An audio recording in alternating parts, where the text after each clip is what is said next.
दोस्तों, स्वागत है आपका अपने YouTube channel knowledge and education अड्डा में। आज के इस वीडियो में हम डिस्कस करेंगे एक्सक्रीशन इन प्लांट्स। दोस्तों, इसकी प्रीवियस वीडियो में मैंने आपको एक्सक्रीशन के बारे में डिटेल से बताया है।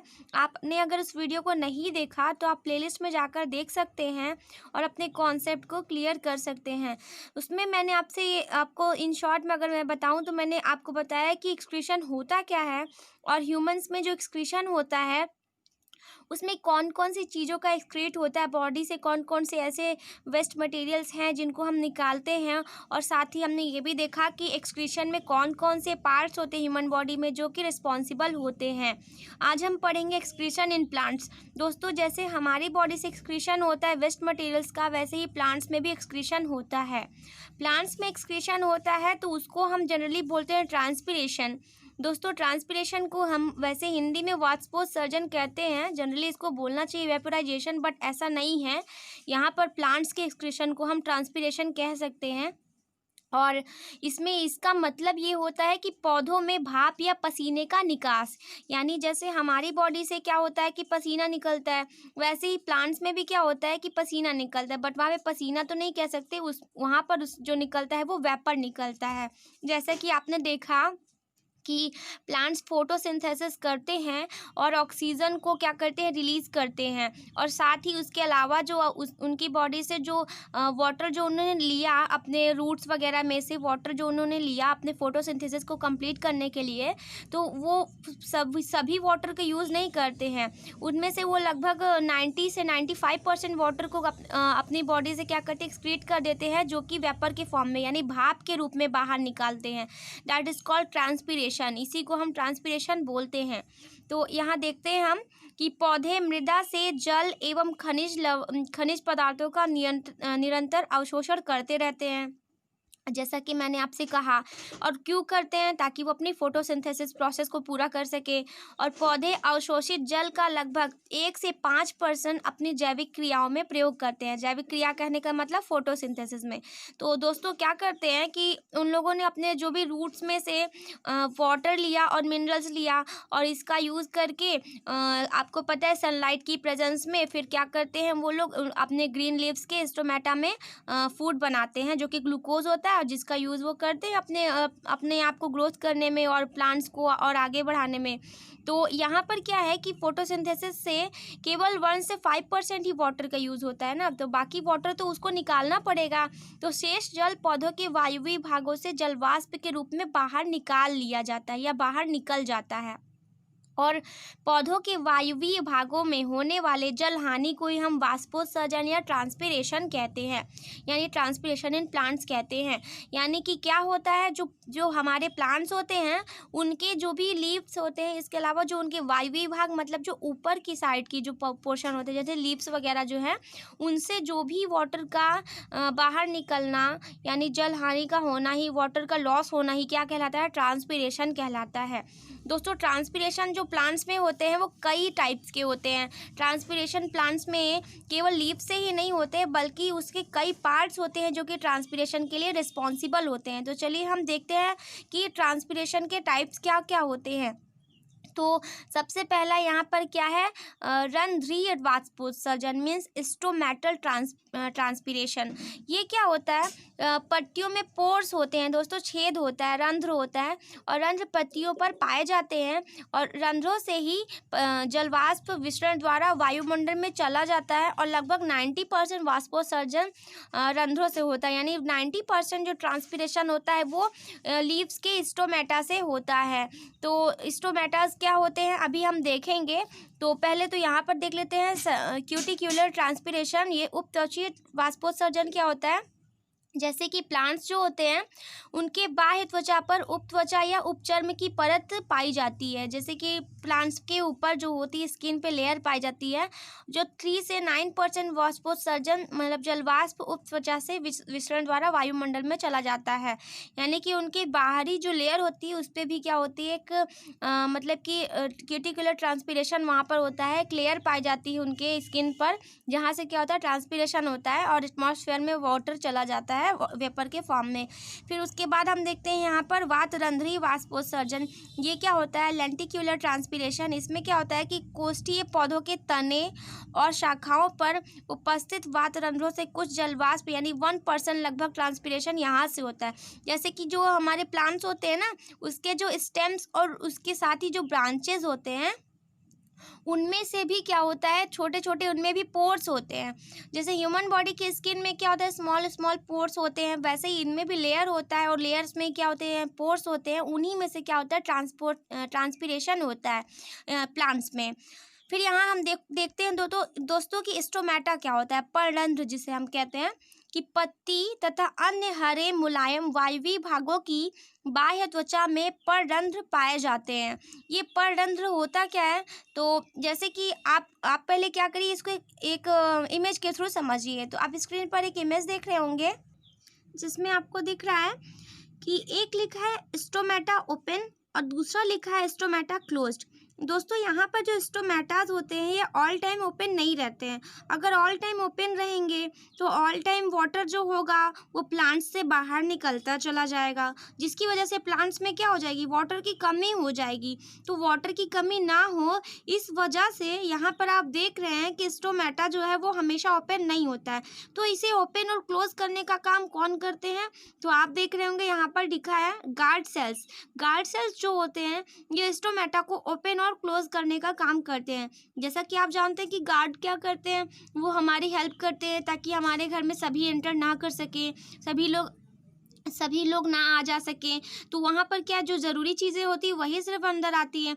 तो यहाँ भी यही है कि जो ज़रूरी है वही सिर्फ अंदर आएंगे। यानी कि ज़रूरी क्या है कि यहाँ पर कुछ अंदर, जैसे कि यहाँ से क्या होता है, इसी में से एंटर करते हैं, गार्ड सेल्स में से ही ऑक्सीजन वगैरह भी यहीं से एंटर करते हैं और साथ ही यहीं से वाटर का जो वेपर फॉर्म से यहीं से निकलना भी होता है। तो ये गार्ड सेल्स होते हैं, ये बहुत ही हेल्पफुल होते हैं प्लांट्स में, जो कि स्टोमेटा में पाए जाते हैं। इसके अलावा आप देख रहे होंगे इसमें वैक्यूल्स भी होता है। यहाँ पर क्या दिख रहा है आपको, क्लोरोप्लास्ट भी होता है। क्लोरोप्लास्ट ही रिस्पॉन्सिबल होता है फोटोसिंथेसिस के लिए। इसके अलावा इसका एपिडर्मियल, इसमें क्या होता है, सेल होती है, यानी कि इसमें भी क्या होता है, स्किन होता है। और यहाँ पर भी outer layer, outer thin wall होता है। देन यहाँ पर इनर थिक वॉल होता है। यहाँ का जो मतलब जो एरिया है स्टोमेटा में, जो पोर्स होते हैं, पोर्स में न्यूक्लियस भी पाया जाते हैं। दोस्तों स्टोमेटा में न्यूक्लियस भी प्रेजेंट होते हैं।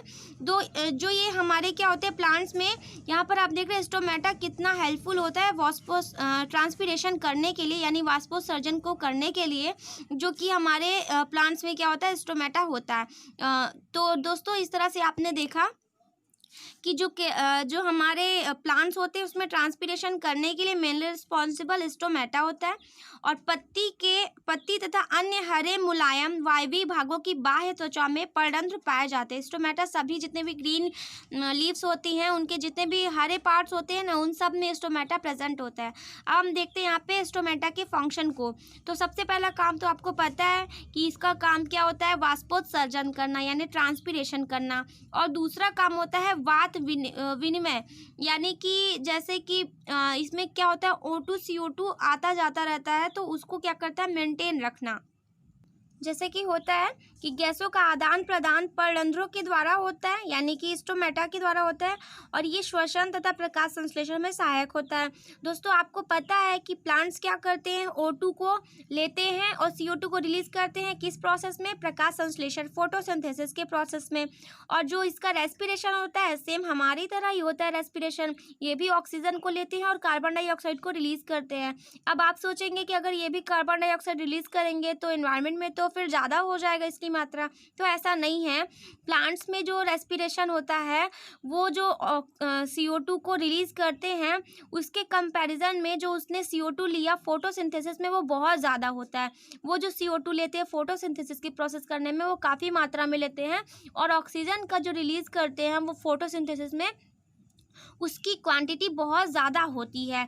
तो यहाँ से क्या होता है, इन्वायरमेंट में ऑक्सीजन की मेंटेनेंस बनी रहती है और श्वसन में ये जो भी ऑक्सीजन को लेते हैं वो बहुत ही कम मात्रा में लेते हैं। और आपको पता है, मैंने बताया भी है अभी प्रीवियस वीडियो में भी आपको रेस्पिरेशन इन प्लांट्स में, कि प्लांट्स का जो रेस्पिरेशन होता है वो बहुत ही स्लो प्रोसेस में होता है ह्यूमन के कंपैरिजन में या फिर एनिमल्स के कंपैरिजन में। तो इस तरह से आपने देखा कि प्लांट्स जो है वो बहुत ही हेल्पफुल होते हैं ह्यूमंस के लिए और सारे इन्वायरमेंट को मेंटेन रखने के लिए, ताकि ऑक्सीजन की कमी ना हो। इसके अलावा क्या होता है, यहाँ पर हम देखेंगे कि ट्रांसपिरेशन को जो भी इफेक्टिव करने वाले फैक्ट्स कौन कौन से होते हैं, बाह्य कारक कौन कौन से होते हैं। तो सबसे पहले हम देखेंगे वायु की आर्द्रता। कहने का मतलब ये है कि अगर हमारे इन्वायरमेंट में नमी है तो ट्रांसपिरेशन बहुत ही कम होगा, स्लो होगा। यहाँ पर आप देख रहे हैं इन दोनों का जो रिलेशन है वो क्या है, इन्वर्सली प्रोपोर्शनल है। तो यहाँ पर व्युत्क्रमानुपाती का संबंध है इन दोनों में, जिसकी वजह से हम देख रहे हैं कि अगर इन्वायरमेंट में हमारे जो भी एयर है, अगर वो वहाँ पर ह्यूमिडिटी ज़्यादा है तो ट्रांसपिरेशन कम होगा, और अगर ह्यूमिडिटी कम है तो ट्रांसपिरेशन बहुत ही ज़्यादा होगा। तो यहाँ पर क्या है, आप समझ सकते हैं कि ट्रांसपिरेशन इस पे रिस्पॉन्सिबल है, किस पे डिपेंड करता है, आर्द्रता यानी ह्यूमिडिटी पे। देन डिपेंड करता है ट्रांसपिरेशन टेम्परेचर पे। अगर टेम्परेचर बढ़ेगा इन्वायरमेंट में तो ट्रांसपिरेशन बहुत ज़्यादा होगा, और अगर टेम्परेचर कम होगा तो ट्रांसपिरेशन भी कम हो जाएगा। ऐसा क्यों होता है, ऐसा इसलिए होता है क्योंकि आपको भी पता है कि जितनी तेज़ी से अगर वाटर के मॉलिक्यूल्स हीट होंगे उतनी तेज़ी से उनके पार्टिकल्स मूव करेंगे और काइनेटिक एनर्जी मिलेगी, और जो प्रोसेस होगा वेपराइजेशन का वो उतना ही फास्ट होगा। तो वही चीज़ प्लांट्स में भी है कि टेम्परेचर जितना तेज़ी से बढ़ेगा उतने ही प्लांट्स में पाए जाने वाले जो भी वाटर मॉलिक्यूल्स है वो भी मूव करेंगे और ट्रांसपिरेशन भी उतना ही फास्ट होगा। देन यहाँ पर डिपेंड करता है वायु की गति पर। वायु की गति के कारण पौधों के समीपवर्ती क्षेत्रों में वायु की आर्द्रता कम बनी रहती है, यानी वाष्पोत्सर्जन की दर बढ़ जाती है। कहने का मतलब ये है कि अगर जैसे जैसे एयर का जो स्पीड है अगर वो बढ़ेगा तो ट्रांसपिरेशन भी बढ़ जाएगा, क्योंकि इससे क्या होगा, ह्यूमिडिटी कम हो जाती है। देन ये डिपेंड करता है वायु दाब पर। वायु का दाब कम होने पर वायु की जलवाष्प ग्रहण करने की शक्ति बढ़ जाती है और वाष्पोत्सर्जन की दर भी बढ़ जाता है। कहने का मतलब ये है कि अगर एटमॉस्फेयर में प्रेशर बढ़ेगा, और प्रेशर बढ़ने से क्या होगा कि उसके अंदर जो भी वेपर को एक्सेप्ट करने की जो भी पावर है वो ज़्यादा हो जाएगी, जिसकी वजह से क्या होगा कि ट्रांसपिरेशन भी बढ़ने लगेगा इन्वायरमेंट में। तो यहाँ पर क्या है कि ट्रांसपिरेशन स्पीड प्रेशर पे भी डिपेंड करता है। देन ये डिपेंड करता है प्रकाश की तीव्रता पर, यानी रात्रि में स्टोमेटा बंद रहते हैं और प्रकाश में स्टोमेटा खुले रहते हैं, यानी वाष्पोत्सर्जन इज प्रोपोर्शनल टू प्रकाश की तीव्रता, transpiration is proportional to light intensity.